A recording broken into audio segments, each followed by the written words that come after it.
बिस्मिल्लाहिर्रहमानिर्रहीम। अस्सलाम वालेकुम दोस्तों, मैं हूं अली मुमताज़ एडवोकेट और आप देख रहे हैं माई न्यूज़ डॉट टीवी। और अभी तक आपने मेरा ये चैनल सब्सक्राइब नहीं किया तो मेरा चैनल ये फौरी तौर पर ज़रूर सब्सक्राइब करें और मेरे चैनल के नीचे दी गई बेल आइकन को ज़रूर दबाएं ताकि मेरी आने वाली हर नई वीडियो आप तक पहुंचती रहे। आज हम बात करेंगे NA 157 के हवाले से, जहां पर बाई इलेक्शन होने जा रहा है और पाकिस्तान तहरीक इंसाफ से मरकजी वाइस चेयरमैन और साबिक वज़ीर ख़ारजा पाकिस्तान जनाब शाह महमूद कुरैशी की साहबजादी महर बानो कुरैशी इलेक्शन लड़ने के लिए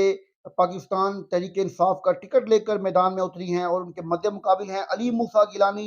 जिनके पास पाकिस्तान पीपल्स पार्टी के अलावा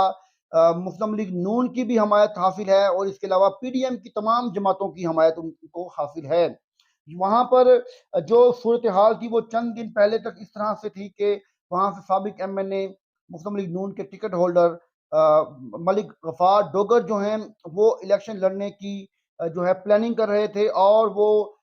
तमाम क़यादत को और अपने लोकल जो उनके दोस्त अहबाब थे उन्हें जमा करके उन्होंने ऐलान किया था कि मैं एक बहादुर आदमी हूँ और मैं बहादुर लोगों को पसंद करता हूँ और जो लोग बहादुर हैं, जो दलेर हैं, जो ब्रेव लोग हैं, जो नज़रियाती और अपने हल्के के लिए, अपने हक के लिए कुछ करना जानते हैं, समझते हैं, कुछ करने की हिम्मत रखते हैं, वो मेरे साथ चलें और मेरा साथ दें। मैं इन मखदूमों का, इन वडेरों का मुकाबला करूंगा और इन्हें शिकस्त दूंगा। लेकिन जैसे ही वो इस्लामाबाद पहुंचे और वज़ीर आज़म इस वक्त के जो इम्पोर्टेड वज़ीर आज़म हैं शहबाज शरीफ, उन्होंने उन्हें इलेक्शन लड़ने से रोक दिया और इसके इवज मशीर मशीर बना दिया, एडवाइजर टू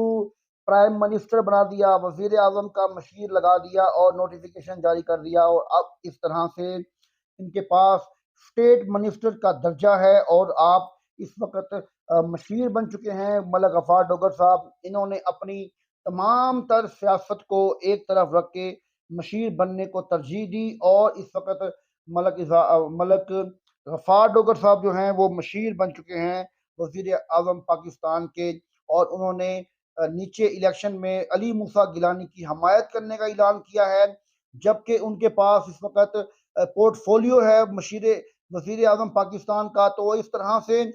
इलाके में कैंपेन किस तरह करेंगे, क्योंकि इनके पास एक ऑफिस होगा जो ऑफिस होल्ड कर रहे होंगे। इस ऑफिस होल्ड करने के बाद वो इलेक्शन में कैंपेन में हिस्सा नहीं ले सकते, लेकिन उन्होंने अपनी जो एक सियासी बसीरत है उसको अपने सामने रखते हुए गलत या सही फैसला किया ये तो वक्त बताएगा। लेकिन मेरी नज़र में ये इन्होंने सियासी तौर पर बहुत बड़ा गलत फैसला किया है, क्योंकि अनकरीब जनरल इलेक्शन होने जा रहे हैं। जनरल इलेक्शंस में आप देख लेना कि अली मूसा गिलानी को ही टिकट मिलेगा और मलिक गफार डोगर जो हैं वो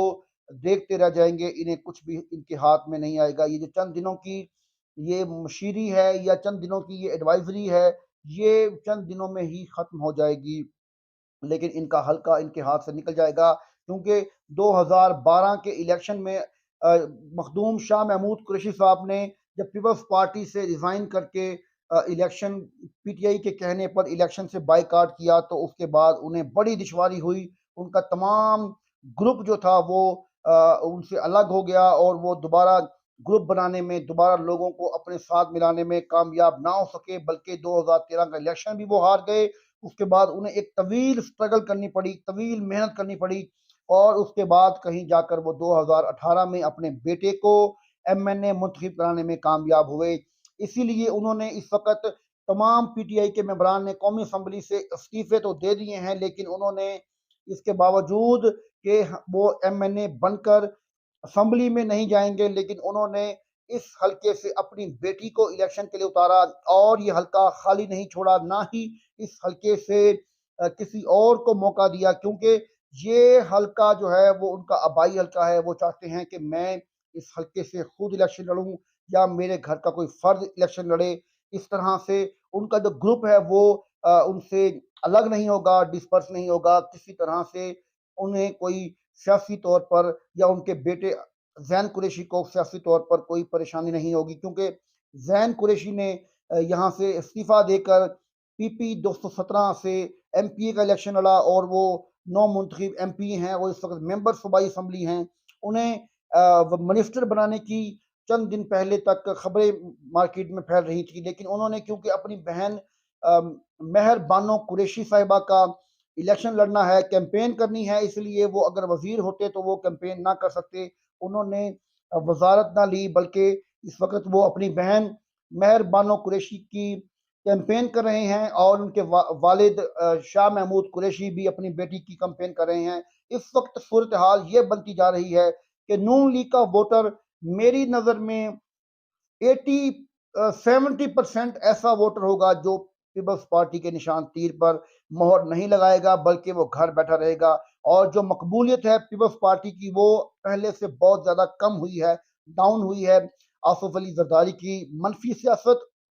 इसके अलावा उन्होंने जिस तरह से खरीदो-फरोख्त के बाज़ार गर्म किए हुए थे, लोग इन्हें अच्छी तरह जानते थे, लेकिन अब पहचान भी गए हैं, वो इनका साथ देने के लिए तैयार नहीं होंगे। पाकिस्तान पीपल्स पार्टी को उस तरह से वोट नहीं पड़ने जा रहा और अली मूसा गिलानी जो कि बड़ा अवाम में उनका एक अच्छा तारुफ़ है, लोगों के लिए वो अच्छे एक वर्कर की हैसियत से जाने-पहचाने जाते हैं, मेहनत करते हैं, लोगों को मिलते हैं, लेकिन इसके बावजूद उन्हें ऐसी पार्टी जो कि पीपल्स पार्टी है या मुस्लिम लीग नून है, वो जितवाने में कामयाब नहीं होगी, बल्कि शाह महमूद कुरैशी की बेटी मेहर बानो कुरैशी जो हैं वो पाकिस्तान तहरीक-ए-इंसाफ के टिकट पर इलेक्शन लड़ रही हैं। जिस वक़्त पाकिस्तान तहरीक-ए-इंसाफ अरूज पर है और इमरान खान इस वक़्त अरूज की बुलंदियों पर है। इस वक़्त इमरान खान की टिकट लड़ रही है और इमरान खान की टिकट ही जीतेगी। इस वक़्त सूरत हाल ये है कि अब जो ज़्यादा चांसेस हैं वो मेहर बानो कुरैशी के एमएनए बनने के चांसेस ज़्यादा हैं, लेकिन आने वाले वक़्त में क्या होता है, इलेक्शन का ज़ोर-शोर शुरू है और दोनों तरफ से दोनों पार्टियाँ, दोनों ग्रुप्स जो हैं मेहनत कर रहे हैं, लेकिन मेरे नज़रिए के मुताबिक, मेरे तज़किये के मुताबिक मेहर बानो अभी तक फ़ेवरेट हैं और जीतने की पोज़ीशन में हैं। दोस्तों, ये थी मेरी आज की वीडियो, उम्मीद करता हूँ कि आपको पसंद आएगी और मेरी ये वीडियो अगर आपको पसंद आती है, तो इसे लाइक करें, शेयर करें और मेरे चैनल को ज़रूर सब्सक्राइब करें। अल्लाह हाफ़िज़।